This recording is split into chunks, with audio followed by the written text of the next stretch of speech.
Question number 6. A toy car collides with an identical toy car at rest.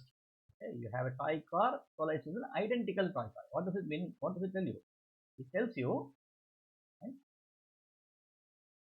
It tells you that the first toy car had a mass m, second toy car also has a mass m. Okay, the cars stick together. So there is a collision, they stick together. So this mass and this mass sticks together to give rise to both of them stick together. The surface is frictionless, and then both of them will start moving like this over here. Okay.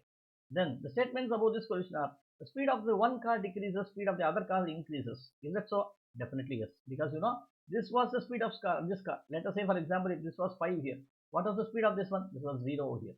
After they stick together, what will happen? This could be 2.5, this could also be 2.5, right?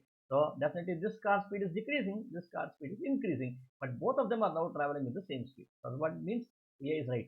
Total momentum is conserved. Any kind of collision, here is an inelastic collision, any kind of collision, momentum is conserved. So this is also right. Kinetic energy is conserved. No, it is an inelastic collision. So energy is lost over here, which comes out in the form of sound, or maybe in case of the cohesive forces between them. So therefore, this is not valid. So thus A and B, 1 and 2 are valid.